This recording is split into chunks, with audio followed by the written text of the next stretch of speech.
नमस्कार, आप देख रहे हैं CTV न्यूज हर कदम खबर की ओर। तो आइए नजर डालते हैं आपके पसंदीदा खबरें फटाफट में।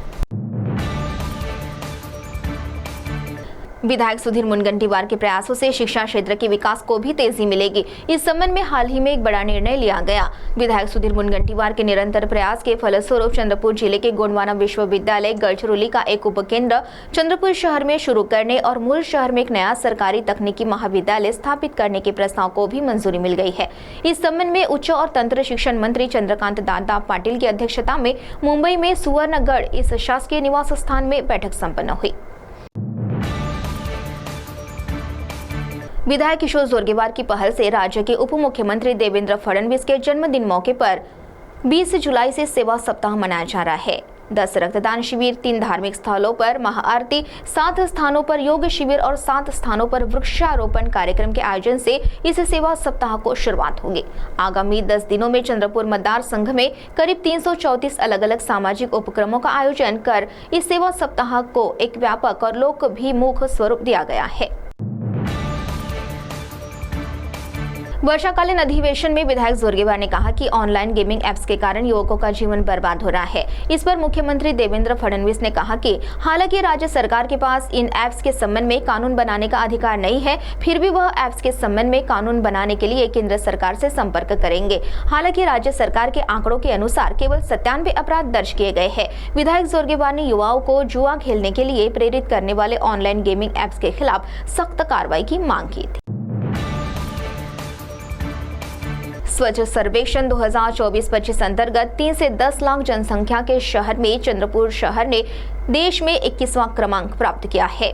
इसी के साथ चंद्रपुर शहर को स्वच्छता के लिए 3 स्टार सिटी के तौर पर गौरवान्वित किया गया है। स्वच्छता विषयक अहवाल के अनुसार चंद्रपुर महानगर पालिका ने डोर टू डोर कचरा संकलन 93% प्रमाण में सफलतापूर्वक चलाया जा रहा है। साथ ही 76% नागरिक गीला और सूखा कचरा अलग अलग करते हैं। यह भी एक महत्वपूर्ण कदम है। विशेष यानी संपूर्ण कचरे पर प्रक्रिया की जाती है और शहर ने ओपन डिफेकेशन फ्री दर्जा कायम रखा है। चंद्रपुर शहर महानगर पालिका अंतर्गत आने वाले समाज कल्याण विभाग द्वारा दिव्यांग विद्यार्थियों के सक्षमीकरण के लिए विविध योजना चलाई जा रही है, जिसमें दिव्यांग कल्याण निधि अंतर्गत शिष्यवृत्ति योजना महत्वपूर्ण भूमिका रख रही है। शैक्षणिक वर्ष 2024-25 के लिए शिक्षा ले रहे 161 दिव्यांग विद्यार्थियों को मनपा द्वारा वार्षिक शिष्यवृत्ति वितरित की गई है। खुले में मास्क की बिक्री करने वालों पर सख्त कार्रवाई करने के निर्देश आयुक्त विपिन पालीवाल ने दिए हैं, जिसके तहत शहर में गैर कानूनी तरीके से मास्क की बिक्री करने वालों पर मनपा ने कार्रवाई शुरू की है। ऐसे में नागपुर रोड पर खुले में गैर कानूनी तरीके से मास्क की बिक्री करने वालों पर कार्रवाई की गई। मनपा के अतिक्रमण कर्मचारी शक्ति हटवार द्वारा रामनगर पुलिस थाने में शिकायत दाखिल की गई।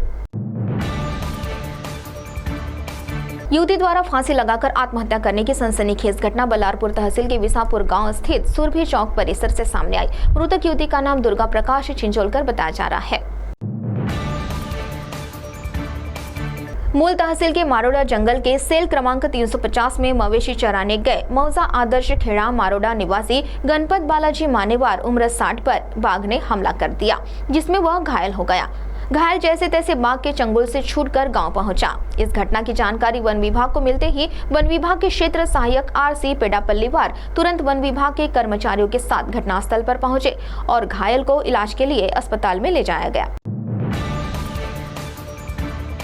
तो CTV न्यूज हर कदम खबर में यह थी खबरें फटाफट। मिलते हैं कुछ ही देर में नई खबरों के साथ। आप बने रहिए CTV के साथ। नमस्कार।